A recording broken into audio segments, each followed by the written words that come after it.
আসসালামু আলাইকুম। আজকে আমরা যে বিষয়টা নিয়ে আলোচনা করব, যেটা এই যে আমাদের সুন্নি আমাদের মুসলমান ভাইয়েরা একটা সম্মেলন করছেন আজকে। এই সম্মেলন আমরা দেখলাম, আসলে মানুষ আর মানুষ, এটা আসলে আমাদের কল্পনায়ও ছিল না বা আমাদের ধারণাও ছিল না যে তারা এতগুলো মানুষ এখানে জড়ো করতে পারবেন বা এতগুলো মানুষ এখানে আসবে। কিন্তু এই যেন একটা ভালো কাজ এরা করছে কি, আপনার ওই যে আমাদের ফিলিস্তিনি ভাইরা যারা আছে তাদের সমর্থনে তারা এখানে জড়ো হয়েছে। কিন্তু আমাদের দেশের একটা পক্ষ, বিশেষ করে যে জামাত ইসলামপন্থী যারা আছেন, তাদের অনেকেরই আমরা বলতে শুনি যে এটা হচ্ছে যে মানে এই যে সুন্নিদের আড়ালে নাকি একটা আওয়ামী লীগের একটা সমাবেশ। আসলে ভাই, যে কোনো কিছুতে ওই যে মানে ভূত দেখা, এই বিষয়টা বন্ধ করুন ভাই। কেননা এখানে নৈতিকতার বিষয়টা চিন্তা করুন। আওয়ামী লীগ বর্তমানে যে পজিশনে আছে, আওয়ামী লীগ এরকম সমর্থন মানে সমাবেশ করার অবস্থায় নাই।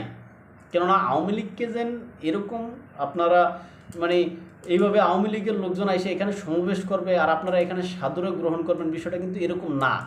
তাই এই যেই মানে একটা মানে পানি গোলা করে আরেকটা ইয়ারে ছোটো করানোর জন্য, অর্থাৎ এই যে মানে আপনার এই যে যারা আপনার এই যে এই পন্থীটা, অর্থাৎ যারা এই দিন আজকে সমাবেশ করলো, এই পন্থীদের মানে যারা আছে তাদেরকে আপনারা ছোটো করে দেখার জন্য আসলে এই কথাটা বলেন, বা এদেরকে হ্যায় প্রতিপন্ন করার জন্য এই কথাটা বলতেছেন।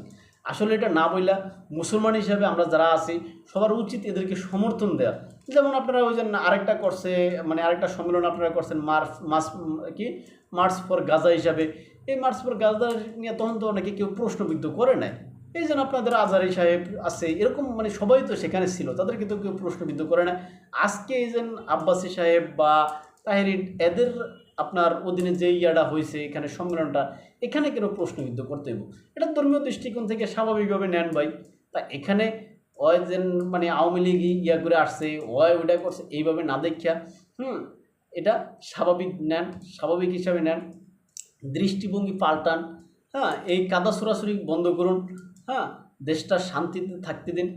দেশের অবস্থা এমনি ভালো না। কেননা গতকালকের আপনার যে সময়ের কণ্ঠস্বর অনলাইন মিডিয়াতে দেখলাম যে দেশের নাকি 7,000 কোটি টাকা অলরেডি শেষ, মানে এই যে 8 মাসে নাকি ব্যবসায়ীদের এটা নষ্ট হয়েছে। এটা যেন এখন অনেকে বলবেন যে আওয়ামী লীগ সরকার নিয়ে গেছে, এটা কিন্তু সেটা না। এটা শেয়ার বাজার থেকে আওয়ামী লীগ সরকার যাওয়ার পরে এই শেয়ার বাজার থেকে কিন্তু গেছে। তাই চিন্তা ভাবনা করেন, দেশের অবস্থা ভালো না, বিনিয়োগ আসতেছে না। হ্যাঁ, এখন তার ভিতরে এই যে মানে আমাদের মুসলিম ভাইদের সমর্থনে একটা গ্রুপ সম্মেলন করছে, এটারে আরেকটা মানে আওয়ামী লীগের ট্যাগ লাগায় এটাকে আপনি ছোটো করবেন, এই বিষয়টা না করা উচিত। তাই এখানে আমি হয়তো আপনাকে জ্ঞান দিতে আসি নাই, আমি মানে স্বাভাবিক যতটুকু বিষয় দেখছি, মানে অনলাইন থেকে বা বিভিন্ন মাধ্যমে দেখছি বা বিভিন্ন জনের আলোচনায় দেখছি, সেই হিসাবে আমি কিন্তু এখানে বলছি বা বলতেছি। তাই হয়তো আমাকেও ভুল বুঝবেন না। এবং আপনারা কারো মনে যদি এ বিষয়ে কষ্ট পেয়ে থাকেন, অর্থাৎ আমি যাদের বিরুদ্ধে বলছি বা যাদের পক্ষে বলছি, যাদের পক্ষে বলছি আমি তাদেরকেও ভালো মানে একদম যেন মানে আমি তাদের পক্ষে গিয়ে বলছি এরকম না। আবার যাদের বিপক্ষে গেছে যেন আমি তাদের বিপক্ষে যায় কথাটা বলছি এরকম না। আমি কিন্তু স্বাভাবিক আলোচনা এখানে করছি। এক্ষেত্রে হয়তো কারো পক্ষে গেছে, কারো বিপক্ষে গেছে। তাই কোনো ভুল ত্রুটি হলে বা আপনার মনে কষ্ট হলে ক্ষমা সুন্দর দৃষ্টিতে দেখবেন। এবং ভালো থাকবেন সবাই। দেখাবো অন্য কোনো ভিডিওতে অন্য কোনো বিষয় নিয়ে। আসসালামু আলাইকুম।